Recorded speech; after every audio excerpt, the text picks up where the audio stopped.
Hey everybody, how's it going? Dan Shinder here on Drum Talk TV, coming to you from my office in Globe, Arizona. Where the f- is that? I live here and I don't even know. No, seriously, we're about 100 miles east of Phoenix up in the mountains, and our first guest of the year 2022 is Carmine Appice, coming to you from an undisclosed location in Florida, because if I say where, they'll find him and kick him out of the state. Carmine, how Right. are you? I'm good. I am, Good. I am in my location where I do my hanging and banging show every Thursday night. That's so And I've awesome. learned to wear the sunglasses because otherwise I got the glare of the computer on my Yeah. face, and, and it's, I see better with the sunglasses. So Yeah, it's that's all not right. sunny in here, but and I look like more like my new image with the sunglasses. Yeah, I love it. I gotta tell you, I not only do I love the hair, but more importantly, my wife Enja loves the hair. And Enja, around the same time you did, went through a hair metamorphosis. So you might remember that she had hair down to the floor Right? at the NAM show, and now her hair is about that long, and she let it go Wow. natural, which is the same color as yours. So Yeah, well, you know what's really stupid is like, of all the things I put on Facebook, including like Tim Bogart's death and Eddie Van Halen's death and Leslie West's death and and all the your good hair things, got the most pub. my hair got the most comments. I got 3,700 comments and 100,000 people viewed it That's crazy. I about love my it. hair. Isn't that stupid? It's, hey, they love you. Yeah, but I mean, God, I mean, it's like we're talking about music and talking about people dying, and Yeah. versus stop dyeing your hair black and purple and went natural. You know? You know, I wanted to ask you, so folks, there's a long list of things that Carmine has done in the player that and in the text of the post. And there's stuff that's been left out even. And one of those we're going to talk about. But you've played with so many people, and two people passed away that were huge monster bass players and musicians Yeah, and friends in your life. Tim Bogart, of course, and Phil Chen. I worked with yes. Phil Chen with Brian Tichy's The Ox and the Loon tribute. We did a documentary on that. You played with him Right. with Rod Stewart, of course, everything you did with Jeff Beck, with Tim I Bogart. played on Blow by Blow before it Yeah, came out, with and Phil. Yeah, with Phil, and that's where I met him. So yeah, when I went to, the way I joined the Rod Stewart band was through Sandy Gennaro auditioned for them and didn't make it, gave me the phone number. I knew the tour manager because we had just done, I don't know, 40, 50 dates with Cactus and the Faces. right. And I said to Pete Buckland, I said, "Oh, you got looking for a drummer, you don't call me?" He said, "You're always busy." I said, "I'd love to check it out." So Rod said, "Well, have Carmine go to the house and check out the band." So it wasn't like they didn't audition me. I like auditioned the band. And Right. in the band was Phil Chen, who I just finished working with in Blow by Blow, Yep. and Jim Creedon, who I did a show with when I was in Europe doing that, in England, doing the Blow by Blow. I did a show called Last of the Big Band with John Lord, Ian Pace, Yeah. and all star band. Yep. And and Phil was in that too, and I knew all those guys. So when I went, I knew Phil and Jim, and we had a good play. And when Rod came, he was in London. He came back and played with us and said, "Look, you got the gig if you want it." I go, "Definitely." When I pulled into Rod's mansion and I saw these guys like playing tennis and hanging out at his pool, and I pulled in. I thought I'd be cool and pull in with my Pantera. And I pull in. There's Lamborghini Miuras and there's Lamborghini Countach and there's Mercedes and all kinds of custom cars sitting there. And I said, "Wow." And you got the Toyota And Pantera. yeah, well, it's not Toyota, but I it's know. yeah, exactly. But I said, "You know what? I want to play with this band." That's so And cool. I ended up doing it for 7 years. And it was great. Yeah. And I remember when that car came Phil out. taught me how to play reggae, Yeah, that makes sense. For those of you who don't know, Jamaican Chinese, yeah, Phil was of Chinese descent who grew up Jamaica. in Jamaica. Yeah, And he had Mon. all the Jamaican talk. Hey, the Ross Clark, man. Yeah. All this stuff. And Give a few he words showed me for how to those who play it. don't really know. Give a few words about Phil as a player and as a guy, and then do the same for Tim, please. Great player, great player. I mean, he had the groove. He had the technique, the intelligence to play different ties and signatures, and jam on it, and just a great player and the nicest guy. And he used to take karate and all kinds of Taekwondo, all that stuff. And he'd always say, "Make believe you come at me with a knife," and you'd make believe you're coming at him with a knife. He'll grab your hand and push it back, where if he really forced it, it can break your wrist. Yeah. And that's the end. But he was just a beautiful man. He always tried to help, help whatever situation. That's great. He was a lot of fun to work with. Tim Bogert was Tim. He was a legendary, one of a kind, crazy, wild bass player. Nobody played like him. And we did a lot of firsts together. When we were on the Ed Sullivan Show, we were the first band to be on the Ed Sullivan Show without a smash single. We were the first ones to do like bass solos like he did. And he sang like unbelievable, like an angel. His high falsettos and high voices were always at the top of the range for the Fudge. Great singer. And he was the first bass player I played with. I didn't know that. Wow. All the bands before that all had left-hand keyboard, organ, B3, or electric piano to a Fender amp, left-hand bass, or a Farfisa to a left-hand bass. Yeah. So he was the first bass player that I could say was a bass player. I had one band that had a bass player, but he didn't really play bass. It was just very basic, Yeah. My friend Bobby that played with us with the left-hand bass played more bass than this guy did, But when I played with Tim, he was a real bass player. Yeah. How did that change your playing at all? How did that affect your playing? Totally. Because he followed me to the everything I did. He followed me, and I did the same to him. Yeah. He had to figure out where the groove was, and where I used to tell him, "Tim, let's stay to the groove more." So when you go out and you come back, people realize how far out you went. If you stay out there, nobody's going to realize how far out you went. Right. He thought that was cool. And we just released a new Cactus, The Birth of Cactus album. It's on Amazon and YouTube and all that. Nice. And this is the very, very first gig we ever did live. Wow. Did they have electricity then? Yes, exactly right. We had no monitors, but we had a board mix that apparently Jim McCarty had in his closet. And he found it a year ago. Wow. And he edited it. He did some editing, mastering, and fixed all the tracks so they really sound good. Then sent me and our manager a CD of it. I listened to it once or twice. I thought it was really cool. But then my manager gave that and 2 other live old Cactus CDs to Cleopatra Records and said, after the Tightrope record, you can release one of these, which would be really interesting for collectors. And they picked this one, The Birth of Cactus, they're calling it, the very, very first gig. And there's some jamming on there and playing that's ridiculous. I can't wait to hear that. 140 plus if you're basing it on 0 to 100. It was 140. It was unbelievable, the energy level. And like Parchment Farm is so fast. How old were you guys then? I was 24. I was 24. Yeah, I was going to say early 20s. Animalistic. Playing the big Ludwig bass drums and all that. Yeah, that's great. We'll talk about gear in a little bit. I'd like to bring up 2 projects that people may not be familiar with that you were involved in at all. 2 days ago, as we're recording this, 2 days ago was Nick Mason's birthday. And right before I got with you, I did a Facebook Live on the Drum Talk TV Facebook page honoring Nick, and I played a bunch of Pink Floyd stuff. You recorded a song with Pink Floyd, Dogs of War. And many people don't. They just re-released that again. Yeah, talk about how that came about and what the experience was like.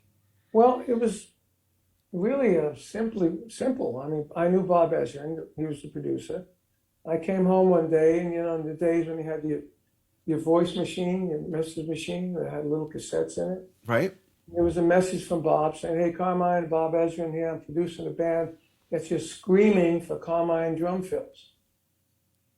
And I said, oh, okay, call me at this number. So I called him. I said, hey, Bob, Carmine, what's up? He goes, yeah, I want to put you on this track. I said, who's the band? He goes, Pink Floyd. And my immediate reaction was, where's Nick? Right. I knew Nick, I knew Pink Floyd. We used to do gigs with them in the early days of the Fudge, Yeah. before they were huge. And, and I continued to know them. And he said, well, he'll be there, but he's been racing his Ferraris and his Calluses are soft. And they want some new blood. I said, yeah, well, I'd love to do it. I said, Nick's going to be there? He said, yeah. He said, they're all going to be there. I said, oh my God. So I went there, I had call my roadie, brought my drums there and set them up and got a drum sound. I had my Pearl kit at the time. And I remember Nick being there watching and we recorded, I don't know how many 24 track at 30 minutes, 15, I don't know what speed they did it at, but if it was 15, we did about 6 reels of me playing to that song. Wow. That I kept saying to him, like after the session, they had a song on a 4 track and then they put me on the 24 track and then they must have, synced them all up, everything up. And they finished it, and I kept trying to find out what my drum sound was, and I heard the drum sound, studio sounded massive. And I said, what you're piecing it together from all these different parts. I'd like to hear, I'd like to hear it before it comes out. Right. So I kept calling Bob, I called Bob, he said, well, call me next week. I call him next week. He started working on it. I said, what's it like? He says, so far, amazing. He said, call me in a couple of weeks, I should be done. Call him in a couple of weeks. How's it going? Unbelievable. Right? I said, when am I going to hear it? He goes, give me another week or so. So I call him back. And then I went to Canada to do a movie called Black Roses where we did some of the soundtrack and they asked me to be in the movie and be on stage. It was a heavy metal horror movie. I ended up turning into a monster at the end. Which started my daughter into wanting to be a special effects makeup artist. That's what she does. Wow. And I heard that the Pink Floyd record was just released, and I'm sitting in Canada in the summer, and Wait, does Canada have a summer? Yeah. Does Canada even have a summer? Oh yeah, I had a summer but what they have for winter is underground malls. Everything's underground. So I went down to the mall. They said there's a record store down there. And I went and I bought the cassette. I had my Walkman with it, and I listened to it for the first time on my Walkman in the room by myself, and I was blown away.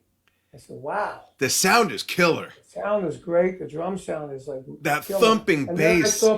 And then I saw Pink Floyd. There was Tony Levin on bass. Oh yeah, I saw Pink Floyd live yeah. on a TV special, and they were doing Momentary Lapse of Reason. They did Dogs of War, and Nick was trying to play my fills and stuff. Yeah. He did okay, but it wasn't the same kind of fills. But sure, yeah. Obviously, he tried his best, and but I was very excited and pleased, and saying, wow, there's Nick Mason playing my song. Yeah, that's so neat to be a part of. My son, Steve, sent me a clip just the other day that simply said, you may know some of these people. And it was a sort of behind the scenes / promo thing for Jon Anderson's 1,000 Hands. I'm a huge Yes and Jon Anderson fan, and I didn't remember that you were on there. And there's a clip of you kind of talking about it. How did that project come about, and what was that like? Oh God, it's. I think that was about 4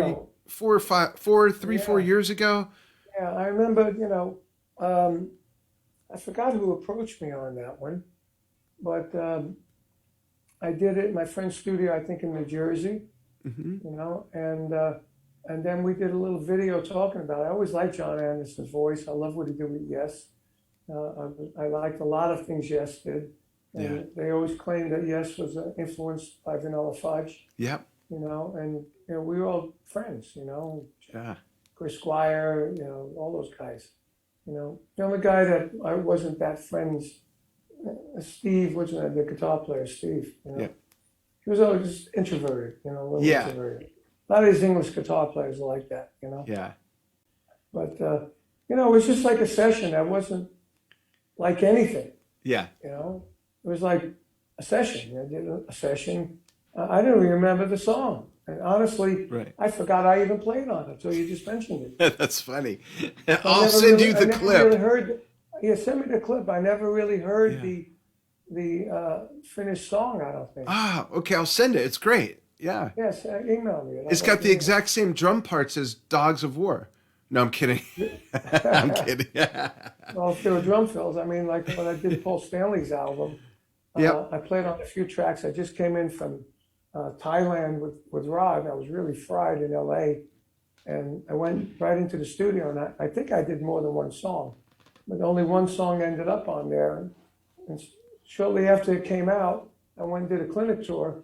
And the first clinic tour, first day, somebody said, "What are those drum fills you did at the end of the Paul Stanley album?"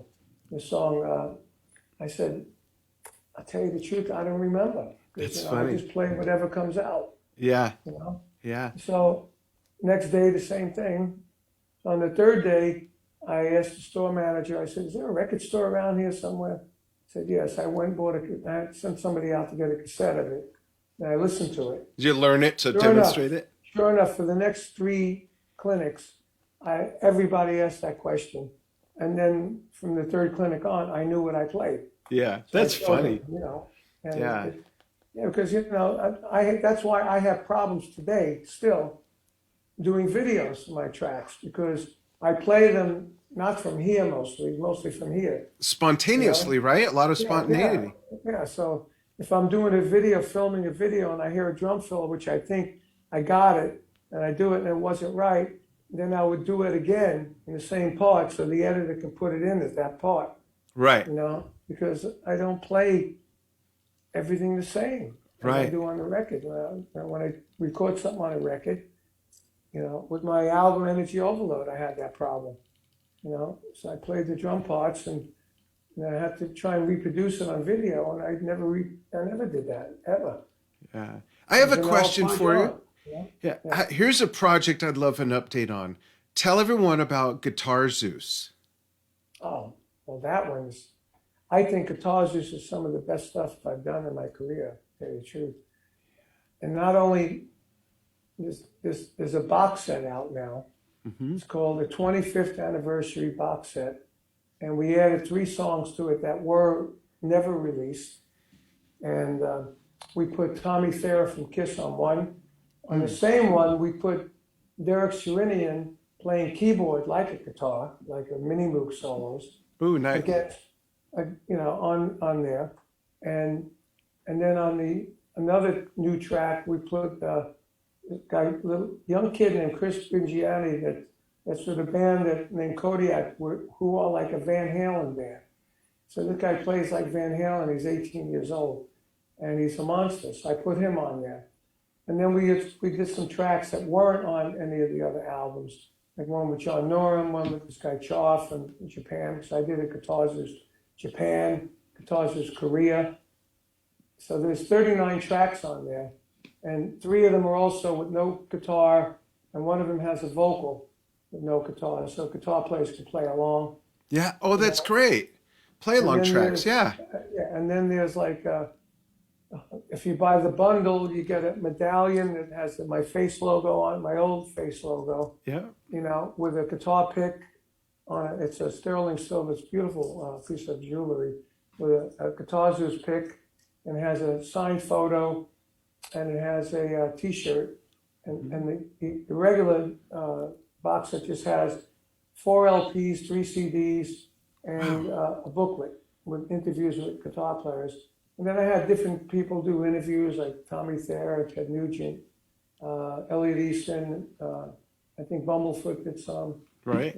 We had a new track with Bumblefoot on it too, and and they're all time signatures, very progressive rock. But when I did it in '95, I did it with the idea of sounding like Blue Murder, Soundgarden, and the Beatles. Wow. With solos by great guitar players. And on it, we have Ted Nugent, Zakk Wylde, Richie Sambora, Leslie West, Steve Morse, Brian May, Slash, Mick Mars, The list Wow. goes on. What a Dweezil Brown. lineup. Yeah. It's unbelievable. We even got Steven Seagal and John McEnroe playing Really? guitar, and Seymour Duncan. You know, Wow. it's like unbelievable. You know. Cool. That's great. I want to So look at the comments real quick and see who is watching and maybe has questions.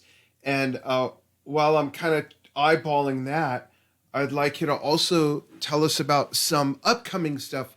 I think you mentioned that you're going to be recording a new King Cobra album, and you're recording it right there in we're your recording studio. it right now. I did all the tracks. I did it all here in my studio. Great. All the drums in my studio. And I've written some Christian rock songs I wrote and I recorded off of my iPad into the studio, put the drums on it, and then sent it out to different musicians. Got the guys from the church that sing, amazing vocalists, chick singers and everything. And those I'm working on getting a deal for. They're really good because I've become more of a Christian since I almost died a few years ago from nosebleeds. Yeah, I remember that. When I had in Europe, and I prayed to God to save me, and I got saved. So now I do all that, and I did an album called Energy Overload with a new guy named Fernando Perdomo, who's unbelievably talented.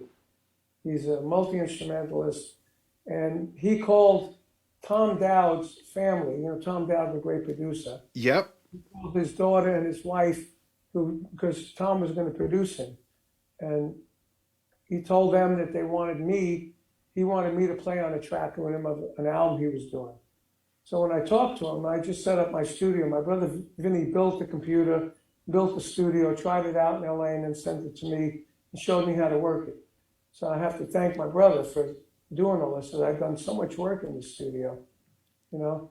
Yeah. And so he called me, and I don't usually work with unknowns, but I thought it would be a good way to learn how to operate my studio if I did a lot of recording straight Right. away. That's I great. sent him a track off my iPad. He sent it back with the bass guitar, click, and keyboard. And I said, wow. And I wrote this song, and he embellished it a bit more. So everything we did, we co-wrote together. That's great. So, Wow. so I did that. I learned how to get a drum sound. And I had my D-drum kit here. See, there's a D-drum kit here, tom-tom wise. If you can see the toms. Yep. You see the toms, right? Yeah. And then I have two Ludwig 1971 bass drums. And the snare drum is a 2004 Slingerland Pink Leopard snare drum. I remember that kit at your house when I interviewed That's you. right, in Connecticut. Yeah. In Connecticut, No, in yeah. Valencia by Magic Mountain when you lived out there. No, I didn't have that kit. You there. didn't. That What was the that kit was the gold leopard kit. That was a gold leopard kit. Oh, that's right. Yeah. Yeah. All my kits from Slingerland that I used were gold. I have one for sale now, which is, if any of your viewers want to buy it, yes, I think it should be played. It's a custom made Radio King kit. The Oh, whole wow. kit. It's got 4 bass drums, 22s, 24s, 10, 12, 13, 16, 18, and 20 tom-toms, 5.5-inch snare drum. It's purple leopard lacquered, hand painted, and it's Wow. still in the cases. I never even played it. And Why do you want to get rid of it? well, what am I going to do with it? Play I it. play D-drum. Yeah. It's I in know. LA. But It's in cases. I have the pink leopard one back here. right. I had, so I had those kits in here. Then I got the D drum. Then I added this. Now the kit's a mutt, but it sounds great. Always set up for this. So it ends up. So with me and Fernando, ended up doing 18 songs, including a jazz rock reggae version of "Do You Think I'm Sexy" instrumental.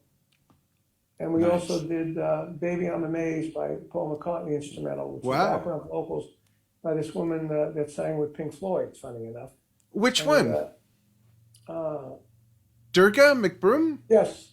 Oh, very wow. good. She's a friend of mine. Yeah. She's Yeah, amazing. she sang background on it. Yeah. She's great. And then we have 18 songs, so we picked 12 songs. I gave it to Cleopatra. We did 2 videos, one called Rocket to the Sun, and one called Flower Child, which you can see on YouTube.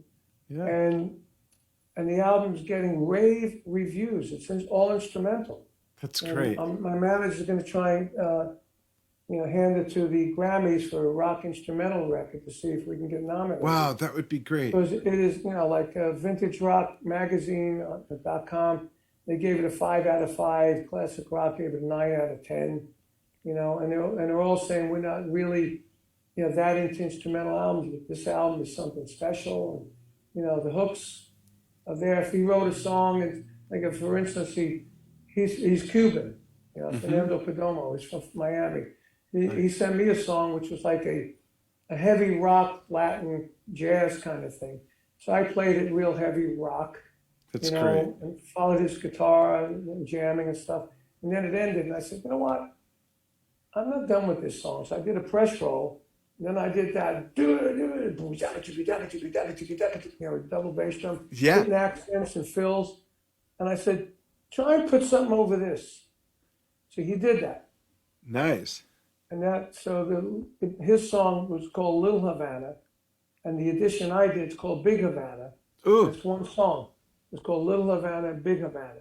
Cool. But it's killer. Is it out yet? Is that out? Yeah, it's out. It's been out since September.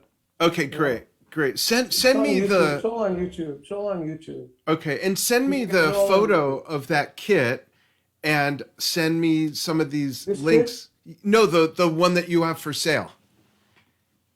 Oh, okay. Yeah, I'll put that up for people to see. I have photos of it. Yeah. I mean, I've had offers of like 12, 15 grand, but, the Slingerland, it's the very last drums that Slingerland as a company made in Arkansas, in their Slingerland factory. It's the last kit that was made by Slingerland. Wow.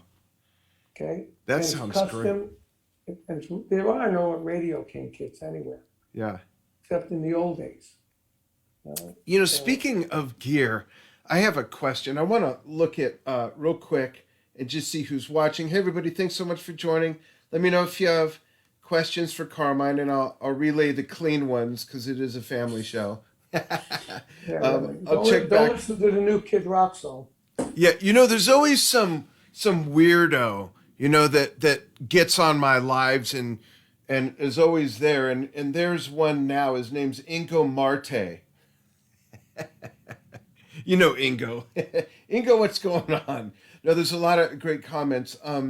But I'm gonna read a couple comments. But first, Ingo, the guy from Chicago? No, Ingo Marte, the amazing drum tech. Remember, he did all the Bonzo bashes and everything. Oh, Ingo. Oh, yeah. Yeah. I know him. From Jersey. Yep, exactly. Yeah. German New Jersey. Yeah, I know him. Yeah, he's a good guy. Yeah. He had some health issues a couple of years ago. He's doing great now. He's going to come on the show. We're going to talk about how to take care of gear. But the gear question I have is, and then I have a drumming question. But the gear question is, you've been around equipment so long. What is the biggest advance in drum making and drum gear that you think is actually an improvement? We know there's been a lot of evolutions and things. I could tell you the worst one. Okay, please tell me the worst one. The bass drums, not having the T-bars to tune. Really? And that's why you're using those old ones? That's the worst. That's the worst. All the kits I have with D-drum, with Slingerland, no matter who I'm playing with, I insist on having T-bars to tune the drums. Because have you ever played a gig and you see a wrinkle in your bass drum and you get the key and put it in, then it falls? Yeah, and then what? It's in the Bermuda Triangle. Right? You can't find it. Yeah. So that was the worst invention. Whoever came up with that. I know who came up with it, but I'm not going to say. Yeah. No, the T's, like you're saying, are just like the tuners on the timpani drums. It's like... Exactly. Come on. Yeah. Logical. You need a wrinkle, you tune it. You just twist it. You don't have to go get a drum key, stick it in there, tune it, and then you take your hand off the key for a second, twist it, it falls on the floor. Right. It goes underneath the floor tom, and you're doing a gig, and that's the end of it. Yeah. So what's the song? You're underneath there trying to find it. Right. Mm-hmm. What's the best thing in evolution of gear in the last, say, 60 years? Is it related to cymbals, drum heads, shells, hardware? I say boom stands. Boom stands? Oh, that's a great one, yeah. Boom stands. When I started with Ludwig, there were no boom stands. Right. No, you're supposed to say that like that. Back in my day. Back in my day. There you go, yeah.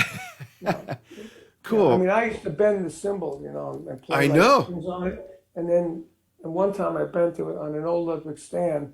I used to have like this, if you can see this here, there's do I have it on this one? No, it's on the other one. I have a holder where you put an L-shaped cymbal stand on it. Mm-hmm. And I was able to pull it towards me. Oh, Right? yeah. And then I would bend the cymbal. And one time I bent it and the screw just popped out of the plug. Oh, And there I am with the cymbal in my hand. So I changed that with Ludwig. I told him I need some sort of system that this doesn't happen. So we created a screw, so it screws in with a nut at the end, so it could be replaced if it breaks. cool. And they used that for a while. Now they changed that. They don't do that no more. But I tested all the stands for Ludwig, and I remember we did a gig in Chicago. It was Jethro Tull opened up, and Vanilla Fudge headline, and Led Zeppelin was second on the bill. And we have Clyde Bunker, me, and Bonzo, and we were all Ludwig. And Ludwig brought down a whole bunch of stands, and I used to break the Speed King pedals where you plug in on the bottom, Yeah. the little square things. I used to break them off somehow. Yeah. So they reinforced that, and that was the only thing that lasted that night. Everything else we broke and send it back to them. Jeez.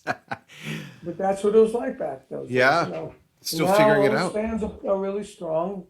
So the boom stands are probably those and floor tom stands, floor stands for middle toms. Mm-hmm. For you like 12 and 13, floor stands for that. That was a good development. And the systems where they don't drill into the tom Right. for the stand, but that I don't think it matters that much. Right. I had all my Ludwig stands, the Ludwig drums, like I had the Octoplus kit. They had the clip-ons that were drilled into the shell. I remember those. Yep. And then I got the kit that was on the front cover of Realistic Rock for many years. That was really an Octoplus kit. I said, I like the Octoplus kit, but I don't like the fact that it's one-headed. Right. I don't can get one tone. So I said, let's put bottoms on those. Yeah. So we got bottoms on those, and I think that was the first kit that Ludwig did like that.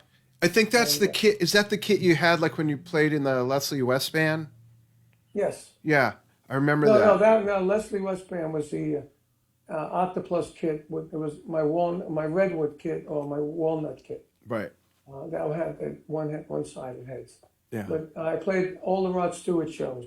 Right. The double side, the blonde kit. Yeah. I have a drumming question for you now. What is the one thing that no matter what genre of music a drummer plays, what do they need to really look at inside themselves and be objective about to be a better drummer? What's that thing that a lot of drummers are just missing or taking shortcuts on? I don't really know. You just got to know what your limits are. Well, that's a good one. You're taking a jazz gig and you never play jazz. Right. That's pretty ballsy. Yeah, stay real with yourself. If you don't know how to play certain things, don't do it. Yeah. Like here's a for instance. We used to do these Ludwig symposiums, which are now like rock fantasy camp kind of thing. Right. And every night we do a solo, not a solo, but a concert kind of thing where you could do a solo. But it was a Sunday night. They said, "You want to play on Friday night with so and so, so and so?" I said, "Yeah, here's the chart." And I opened up the chart. It was like opened up to like so many pages you can't even see my hands. It was like that. Page. And and I had it like 5 days in advance. And every day I'd look at it and I go, I don't know if I could do this. Yeah. So who comes in on Thursday night? Ed Shaughnessy. Oh. So I said to Ed, "Look, you want to play Friday night? Let me play tonight where you're playing. I got this chart." He said, "Yeah, okay."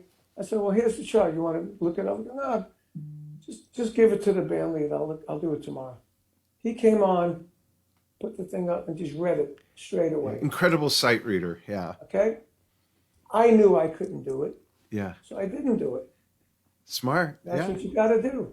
If Yeah. there's something you think you can't do, don't do it, because most likely you'll make a fool of yourself. Yeah. That's great advice. That's, Really. That's what most drummers, guys I know I don't know anybody that does that kind of stuff, Yeah.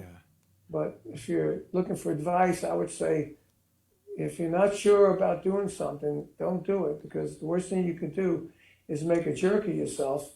And then whoever you're playing for will go, freak this guy, I'll never call him again. Yeah, ruin the whole performance and everything. Exactly. And ruin the Yeah. performance Yeah. beside ruining your own reputation. Right. Great. Let's look at comments and see what's up. Dogs of War. I love Dogs of War. Didn't know you played on that song. I'm listening to it now. That's from Susan Victory Spellman. Thanks for chiming in. Hey, everybody. Georgie Lamidzi is in Georgia, not the state, but the country. And he says, Carmen playing with our guitar musician Nova Mugaledzi. Is that, I hope I'm pronouncing that right? Who's that?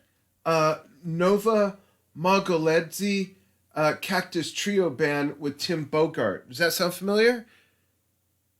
No? Look at the comments later. I might be mispronouncing. Nova? Yeah. I played with this guy, Nova. Vova. I'm sorry, Vova Mogaladze, looks like. Volva. Volva sounds familiar. Yeah, and that's out in Georgia, Eastern Europe. Is he talking about Vargas? Maybe. He says Cactus Trio Band with Tim Bogart. Sounds like maybe this guitarist sat in with you guys or something on a gig, maybe. There must have been something. Maybe we jammed at a club or something. Yeah, Georgie, let us know. We never had a band with that guy. Yeah. We had a band with a guy named Vargas, who was a Spanish guitar player. And me and Tim played on a record. It was Vargas, Bogart, and Appice featuring Paul Shortino. And it was released mostly in Spain and Europe. Ah. And maybe that's it. And we toured over there, but Tim didn't go on the tour. Here's something for you. John Gill says, Carmine, thanks for writing Realistic Rock. My students and I enjoy working through it. And I saw somewhere else that someone's asking the question, when are you coming out with another drum book? Do you have plans to do that? Actually, Modern Drummer, I signed my whole catalog, and they're coming out with all the drum books that were ever out. Nice. Including the hi-hat book, which hasn't been out since 75. Well, that one's written on papyrus. What's that? It's written on papyrus. It's so old. Yeah, exactly. So, but the problem with that book was it had the book and then it had overlays. And it was it only sold for $6.95 back in those days. Right. It was very expensive to have 30 pages of overlays that come with a little square thing that cut out. Yeah. And you put that over the hi-hat page over the snare and bass drum. Mm-hmm. And it had 4 exercises on each one of those overlays, times 30 pages of exercises, like thousands of combination. Yeah. So they stopped printing it. Okay, so now Modern Drummer is going to download the overlays, and you buy the book with a code to download the overlays. That's awesome. And then what we a got great idea. The reggae book, we got the Double Feet book, Rudiments to Rock book. They're all being re-released with downloads, downloadable as well. So there's like Rudiments to Rock, Realistic Rock is new. We got Realistic Rock for Kids.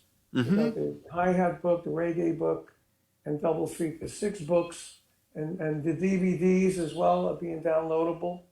Great. So Modern Drummer is doing all that stuff. That's awesome. So, I know that there's... working on a new book. Good. It's going to be called Realistic Christian Rock Drumming. Oh, nice. Because it's different. It's very tribal. Oh, this kid wonderful. That plays at the church that I go to. I got them a D-drum kit because he was playing electronic drums. His name is JP, John Paul, they call him. And this kid is a monster. He's 27 years old. He's a freaking monster. He's fast. That's great. His foot is so fast. I did a 2-camera shoot of 4 songs. And we're going to, hopefully this year, put this all together. Because there are no Christian rock drumming books out. Right. So this would be a first. And this kid is a monster player to teach people how to do it. Because I tell you what, the Christian drumming is so interesting. It's Yeah. really, really cool. Tribal stuff, a lot of tom-toms. Even Yep. if you're playing four in the bass drums, a lot of tom-toms going on with all kinds of syncopated stuff. Very, very Nice. cool. Anyway, so That's that's great. Good, good. I know that we have an audience that is much wider than just drummers. However, since I know there's a bunch of drummers watching and drummers love to geek out on gear, can you give us a quick tour of your new studio? well, of the drums or Yeah, anything you have to show us. well, I'm gonna have to unplug this computer from the wall, and we'll go through. I don't know how much you see here, but There's the we got, recording kit. it's a recording kit. I got prototype. This is prototype Sabian cymbals. Nice. My design. This is a 16-inch hi-hat that I just started using. Oh, wow. My shade cymbal over there. You see Yeah. that? And those are 12, 13, and 16-inch V-drum toms. And this is the pink leopard snare with an snare. Aquarian Carmine head on it. Nice. And those Evans heads are on the UV1s on the toms. And these are really old. That's a really old Ludwig head on that 1971 24 by 15 maple bass drum. Nice. I got some Mercury D drum pedals with the big beaters. And I love that you're miking the batter head. Not everyone And I got does a mic that. on the batter head. And then I got the front head, with a hole in it. And Yeah. Same thing here. And I got the felt. Yeah, I noticed that. Going That's down. cool. And I got paper inside bass drums. I never Paper. use painting. I've been using paper since I don't know how long. Dino Dinelli showed me that trick long, long ago. Wow. Is the paper against the head or just sitting in the No, shell? it just sits in there, and when you hit it, it moves around, but it sucks up all the bad overtones that you don't want. That's cool. And And for those who don't know, that shade symbol is conical. It's like a lampshade. it's called a lampshade. It's a combination of like a splash and a china. Yeah. And then over here I got all my gold records, Yeah. platinum records. I got an award from Sabian up there. 40 years of innovation. I got that 15 years ago. And then over here I have my Crash is an 18 hand hammered Sabian. This is a prototype China again. And this is the vintage Carmine Rock Sabian 22-inch heavy ride. I like the hammering on that china. Yeah, the hammering on the China is good. But you say I got them all taped up. Under here I got tape, Yeah. because the cymbals, I use room mics that are over there. You see room mics over there? Yeah. And cymbals are just too loud in Right. this room. So I tape them up so they ring just right, so that I don't have too much bleed. And then, I got my overheads over here, and I got the snare mics and the tom mics. And here that's my vocal mic that I do vocals with. Let me open the curtain here so you can see that. You see that better? Yeah. It's an AKG. And then this is a 1969 Ludwig wood snare, 5-inch, that I use underneath the hi-hat when I'm recording, but I have to take it out when I'm sitting in the seat there. Right. Gotcha. But I tuned it higher than the other drums, so this is like my high snare. And in the mix, I put it all the way on the left side. Cool. And you mentioned that in the closet or somewhere nearby you have a I'm 19. going in now. Okay, cool. Let's see some surprises in there, folks. Okay, and here we have. Can you Oh, see wow. it? Yeah. Okay, see that? That's Yeah. a 1924 Ludwig Black Beauty. You got that brand new in high school, right? I got it in a pawn shop for $5. I'm kidding. Really? Yep. Where? In Poughkeepsie, New York in 1967. Wow, incredible. It looks brand new, You know too. what? I took off the strainer because it used to have cat skin, Yep. and so I put this on in 1968. That's a 1968 strainer system, right? Old school So throw off, yeah. And it's 15-inch. Oh, Okay. 15-inch? Wow. See, it's wider than this. This is a 14-inch Premier. This is a 1989 Premier snare, steel snare from those days. Nice. And this is a 2004 or earlier, 2003 Slingerland. Beautiful. Beautiful. And up here I have some cymbals. This is my original Sabian Carmine Appice signature cymbal. This is Nice. the very first cymbal that Sabian did as a signature series. And what year did that start? That was 1988, 89. Okay. Okay, and this is a 16 inch. I have this one here is an 18 inch. This one here is another. This is another Carmine cymbal. Right. This Oh, is a nice. prototype. It's a prototype. And I sprayed the Sabian off when I was playing Istanbul when I still played this. You know. Yeah. And this is a 1970s Ludwig tambourine. That sounds fantastic. Wow. Thing, right? It And looks like here, new. what is this? Speed King. That's right. I got a speaking pedal. I put it on the kit. And I gotta say, it's fast as hell, but it's not as powerful as the pedals today. Yeah, I had a Speed King that I had for years, and in 1983, the foot plate broke in half. And Yeah, well, yeah. yeah. I got a bunch of these. I got a bunch of these in LA in my locker out there. And this is a mountain cowbell that Oh, D-Drum wow. gave me. And Corky Lang was over here a few days ago, and I said, "Look what I got here." Oh, wow. And he freaked out. And this here used to be a Jeff Beck wah wah. But then Really? we made it for me to use on my snare drum in 1973 when a the engineer said to me, "You need anything else after the sound check?" I said, "Yeah, how about a wah wah snare?" And I came back and this was hooked up to my snare drum. Oh, that's so cool. And it And then I basically developed, works like any other yeah, wah-wah, just change the yeah. EQ? And over the years I've developed it. I have one made with Morley that was made specifically for me for the snare drum. That I have it in my live kit. I don't That's have cool. it here. This is just an Indian hand drum that I use for percussion. A And I doom have a back. Korg electronic drum, and this is a D drum. What I do with this one is I play the snares on the back. Like, if I can do this. Anyway, I get the snares and turn it to the back. Uh-huh. Right? Oh, I've seen you do that. And I Yeah. play it with a guitar pick. So I use that on the recordings too. Yeah. You know, and then these are some extra toms. Those there are my two syndromes. Yep. Those drums, and that's an extra gold leopard tom, pink leopard tom. Yeah. Right? So that's pretty much what's in the closet. Cool. Speaking of playing the snare drum with the guitar pick on the snare wires, do you and Yeah. Vinny have any Drum Wars shows planned? Well, we got one in July that we're going to be putting some other things around it, you know. Great. And let me show you this less snare. This is a snare drum that I just got from D-Drum, which is a brass drum painted black, and they gave it to me for my 75th birthday. It says D-Drum Carmine there it Appice 75th. Wow, know, that's awesome. Date of birth, you know. It's Yeah. a beautiful drum. I haven't really played it yet because, you know, I'm recording and I don't want to, you know, take away the sound that I'm getting. Yeah. No, So- that's cool though. What a great And gift. then you walk out here, and these are where my room mics are. See, can you see that? Yep. I one down. We got a little workout area here, Nice. and then I got the other one, and then I got all these different awards here. This is interesting. Look at these.